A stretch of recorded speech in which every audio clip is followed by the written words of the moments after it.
स्वर्ग का वास्तविक अधिकारी कौन होता है और वह कौन सा ऐसा पाप है जो मनुष्य के असंख्य पुण्यों को भी क्षण भर में नष्ट कर देता है।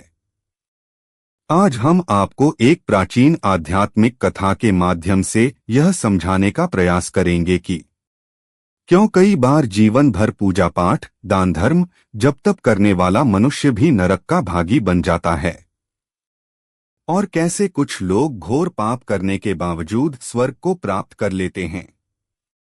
यह कथा हमें सिखाती है कि केवल कर्म ही नहीं, कर्म के पीछे छिपी भावना, विवेक और सत्य ही मनुष्य के भाग्य का निर्णय करते हैं। विष्णु लोक का दिव्य दृश्य। क्षीरसागर की अथाह शांति में भगवान श्रीहरि विष्णु शेषनाग की शैया पर माता लक्ष्मी के साथ विराजमान थे। चारों ओर दिव्यता थी, वातावरण में अद्भुत शांति का अनुभव हो रहा था। उसी समय देवर्षि नारद वहां प्रकट हुए। उनके मुख पर गंभीर चिंता झलक रही थी।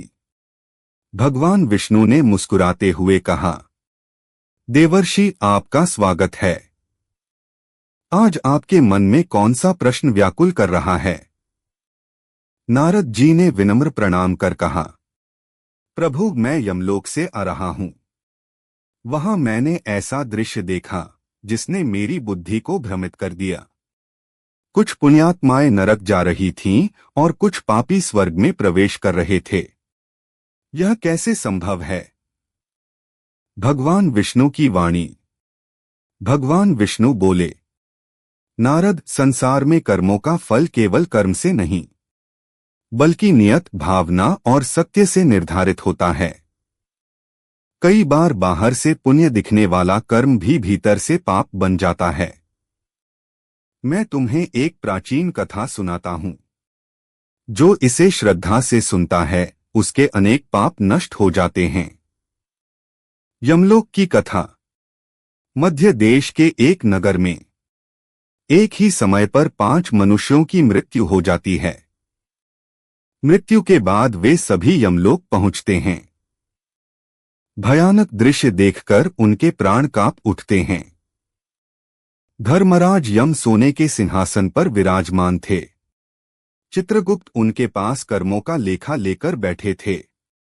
उन 5 में थे एक चोर, एक स्त्री जिसे वेश्यावृत्ति में धकेला गया, एक राजा का सैनिक, एक विद्वान ब्राह्मण और एक अत्यंत धनवान किसान।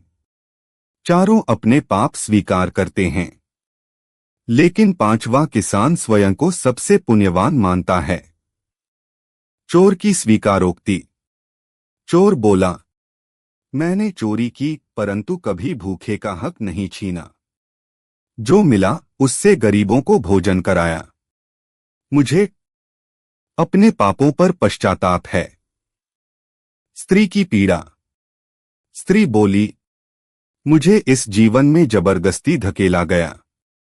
मैंने अपनी आत्मा से कभी यह जीवन नहीं चुना, लेकिन मैंने सदा निरीह प्राणियों की सेवा की।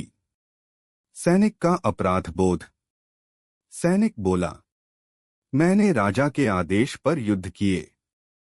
मेरी आत्मा रोती थी, पर परिवार के लिए विवश था। मैंने जीवन भर पश्चाताप किया।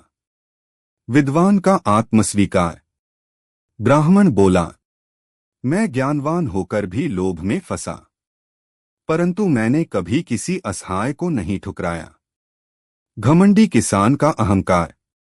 किसान हंसते हुए बोला, मैंने यज्ञ, दान, पूजा सब किया है।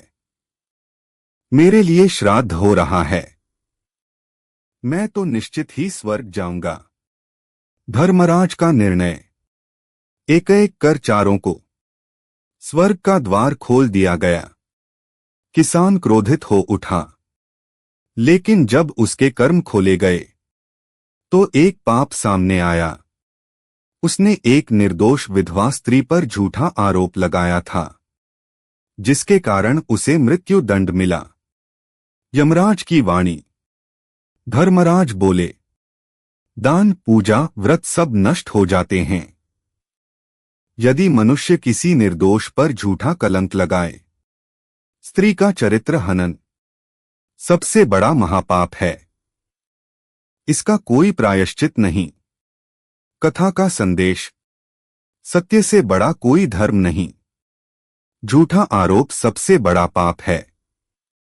भावना के बिना पुण्य भी व्यर्थ है।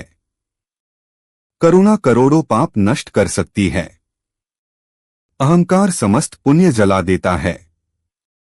अंतिम संदेश: जो इस कथा को श्रद्धा से सुनता है वह असत्य का मार्ग छोड़कर सत्य और करुणा के पथ पर चलता है। अगर आपको यह कथा पसंद आई हो तो वीडियो को लाइक करें, कमेंट में जय श्री कृष्ण लिखें, चैनल को सब्सक्राइब अवश्य करें। आप सभी का हार्दिक धन्यवाद।